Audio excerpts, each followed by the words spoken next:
কোনো নেটওয়ার্কিং সেশনে তো গেলেন, তারপর আসলে কি করবেন? প্রথমে যে কাজটা আপনার করতে হবে যে আপনি হতে পারে কোনো অনেকগুলো লেকচার শুনবেন অনেক স্পিকারদের থেকে। তো খুবই ভালো করে নোটস নেবেন, আপনি কি কি তারা বলতেছে, আপনার লাইফে আসলে আপনি কোথায় চেঞ্জ করবেন বা আপনার যেটা লাইন্স গুলো কি সেগুলো আপনারা নোট করবেন। আপনি চাইলে মোবাইলে নোট করতে পারেন, আপনি চাইলে কোনো খাতা নিয়ে যেতে পারেন, যেটা আপনার জন্য আসলে বেশি ইজিয়ার এন্ড যেটা আপনি আসলে স্টোর করতে পারবেন। তো এইটুকু অনেকেই করে।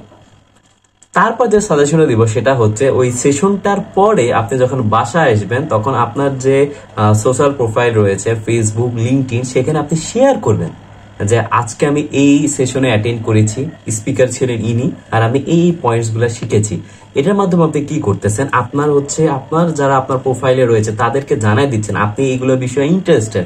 আজকে আপনি আপনার জীবনে 4-5টা ঘন্টা হয়তো ওই একটা জায়গায় দিয়েছেন, আপনি আপনার ক্যারিয়ার নিয়ে সিরিয়াস, আপনি এই বিষয়গুলো শিখার জন্য কষ্ট করতেছেন, আপনি এই মানুষের সাথে দেখা করেছেন। তো আপনি যখন এগুলো সুন্দর মতো দিবেন আপনার লিঙ্কডইন প্রোফাইলে, তখন কিন্তু আপনার প্রোফাইলটা আস্তে আস্তে একটু ভারী হওয়া শুরু করবে। হয়তো আপনার যারা জবে হায়ার করতেছে বা আপনার নেক্সট ইন্টারভিউ আপনি যেখানে দিবেন সেখানে এরা আপনার কোনো প্রোফাইলে এসে একদিন দেখবে আচ্ছা এই ছেলেটা তো অনেক সিরিয়াস, তার ক্যারিয়ার নিয়ে সেইগুলা অলওয়েজ নিজেকে ইমপ্রুভ করার চেষ্টা করতেছে। তো জাস্ট নেটওয়ার্কিং সেশন অ্যাটেন্ড করলেন, এটা ছিল আপনার প্রথম স্টেপ।